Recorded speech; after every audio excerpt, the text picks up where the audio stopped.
तो आज की हम क्लास में देखेंगे क्षेत्रफल यानी कि एरिया क्या होता है।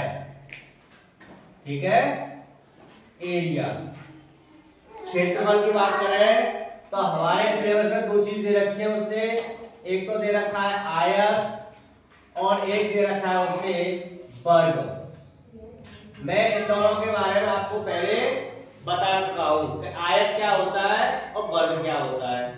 ठीक है, तो देखो आयत की परिभाषा की बात करें तो मैंने आपको बताया था कि इसके आमने सामने की भुजा कैसी होती है, बराबर। और वर्ग में क्या होता है कि इसकी चारों भुजा कैसी होती है, बराबर। बस इतना अंतर है इसमें। देखो आयत का चित्र इस तरह से बनता है और वर्ग का इस तरह से बनता है। वर्ग में चारों भुजा बराबर होती है और आयत में इसके सामने की भुजा इसके बराबर होगी और इसके सामने की भुजा इसके बराबर होगी, तो इसको बोलेंगे आयत। और इसमें चारों भुजा सेम होगी, जैसे ये 5 की है तो ये भी 5 की, ये भी 5 की और ये भी 5 की। ठीक है, और यहाँ पर अगर ये 5 की है तो ये 5 की होगी, ये 7 की है तो ये भी 7 की होगी। आमने सामने की भुजा बराबर होगी इसमें, और इसमें चारों भुजा बराबर होगी, तो हम इसको बोलेंगे आयत और इसको बोलेंगे वर्ग। अब बात करते हैं क्षेत्रफल की। अगर हमसे ये पूछे कि आयत का क्षेत्रफल बताइए क्या होता है, तो क्षेत्रफल से पहले हम पढ़ेंगे परिमाप। परिमाप क्या होता है? परिमाप का मतलब यह है कि सपोज करो हमारा एक खेत है इस तरह का बना हुआ और हम यहाँ खड़े, ठीक है, और हमसे ये कहा गया खेत के चारों तरफ घूम के आओ, तो मैं घूम के आ रहा हूँ खेत के चारों तरफ। ऐसे यहाँ से जो चला ऐसे करके गया खेत पर, अपने पर जो गया घूम फिर के मैं यहीं आ गया। जो हम इस खेत के चारों तरफ घूमे थे ना, तो इसी चक्कर को या इसी वाले पोर्शन को बोलते हैं हम ए परिमाप। क्या बोलेंगे? परिमाप। समझ में आया? हमने इसके चारों तरफ घूमे तो उसको हमने बोला परिमाप। ऐसे इसका यहां से शुरू किया, चाहे जो चले जाओ चाहे ऐसे करके चले जाओ, ये सब क्या है? परिमाप। ठीक है, अब परिमाप का सूत्र क्या हो सकता है? सपोज करो हमने ये वाली जो चीज है ये मान ली हमने इसकी चौड़ाई है, ये चौड़ाई है इसकी यहां से लेकर के और यहां तक, और ये वाली यहां से लेकर के यहां तक, ये हमने मान ली इसकी लंबाई। ठीक है, ये चौड़ाई ये लंबाई, ये लंबाई ये चौड़ाई। जब ये मान लो 5 होगी तो ये भी 5 होगी, ये 6 होगी तो ये भी 6 होगी। ठीक है, अब परिमाप का सूत्र क्या हो सकता है?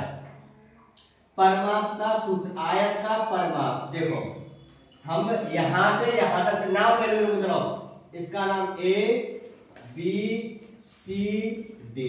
पहले हम यहां से चले, ए से शुरू किया, ए से चले बी तक, तो ए और बी चले, ठीक है, प्लस जोड़ दो, फिर कहां चले? बी से लेके सी तक, बी सी, फिर कहां चले आप?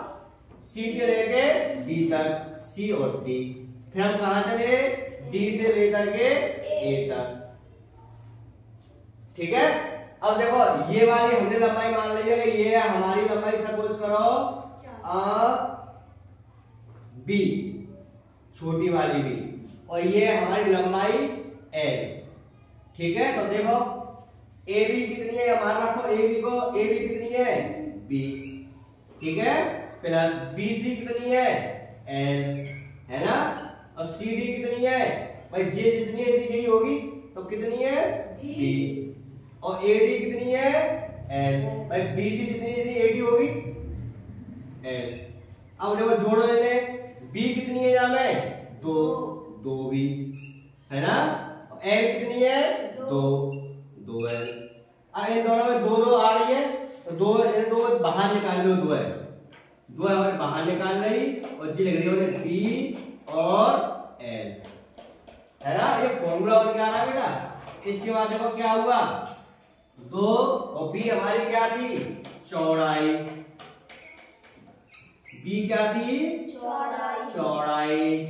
प्लस एल क्या थी हमारी? पाई।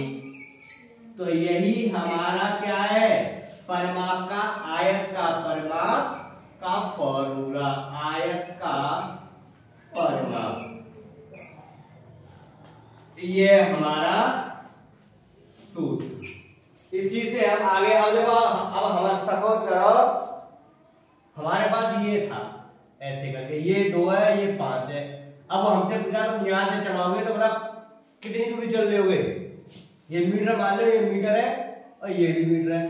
तो सीधे फॉर्मूला है, 2 लंबाई कितनी, चौड़ाई कितनी है 2, और लंबाई कितनी है 5। निकाल लो बेटा, 2 इन्हें जोड़ दो, 5 और 2 7, और जब गुणा और निशान होता है 2 गुणा 7, 7 दूनी 14।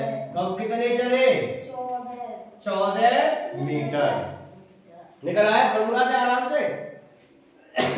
तो इस तरह से हम आराम से आयत का परिमाप निकाल सकते हैं, और इस तरह से हम इसको निकाल सकते हैं। तो ये 4 हो जाए, एक ये चारों सेम है, तो इसका होगा फॉर्मूला वर्ग का परिमाप।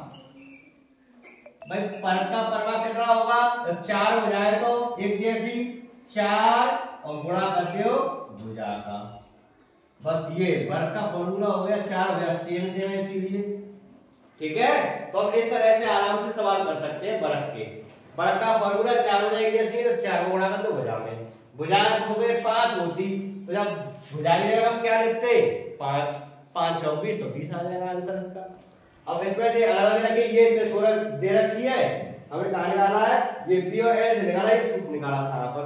तो इस तरह से हम आयत का वर्ग, वो आयत का क्षेत्र परिमाप और आयत का वर्ग,